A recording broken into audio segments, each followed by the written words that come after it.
Hi guys! Nandito pala kami ngayon sa Pure Gold dahil magtitingin pala kami ngayon ng washing.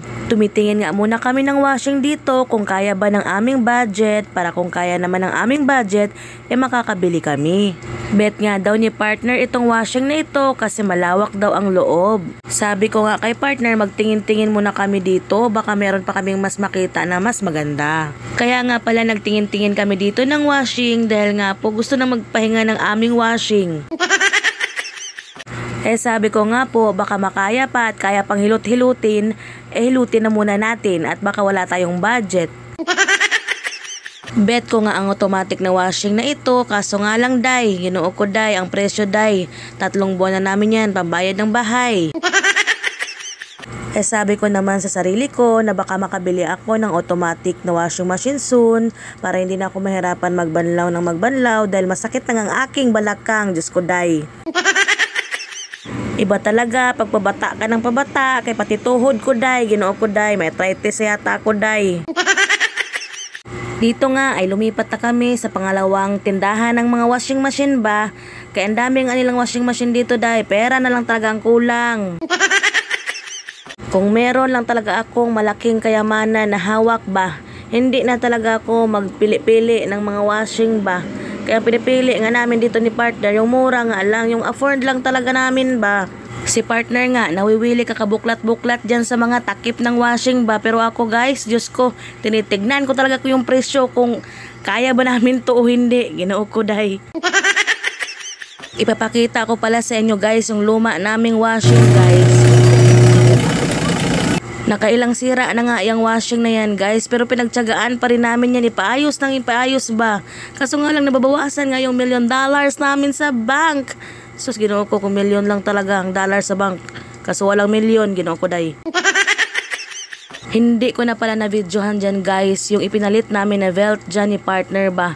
Basta yung nasa loob ng washing na yan, oy may belt yan para matuyok-tuyok yan siya ba.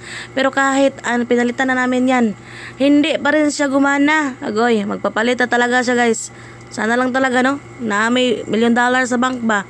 Ginoo ko day. Pag mo andar na, asa imong ganahan? Wag yan. Ayaw. Wala na tuloy. Baba dyan siya. So wala man ni andar no, walay ana-ana ang person. So kanina jud guys, ang amuang napili at pasok sa amuang budget, o di ba? Lipay na ko ana, kay syempre naka-afford ako og washing machine. Kay nagbayad naman si partner sa amuang washing machine, na sila'y palibreng bugas, o di ba? Thank you kaayo kay nakapalit na kag washing, napakay 2 ka kilo na bugas, o di ba? Thank you po. Nagdali-dali dayon kog anhi diri sa customer service guys, kay gikuha adjud nako ang libreng pabugas nila. Sayang pud baya na no, naana ta ikalungag, di ba? Naana kay napalit og washing tapos na pa sila'y palibre nga bugas. Murag mas nalipay pa ko guys sa ilahang pabugas. Nag-tricycle na lang mi guys kay si partner nag-e-bike man na siya. So dili man mi pasigo tanan sa e-bike ni partner, maong nag-arkila na lang mi og tricycle.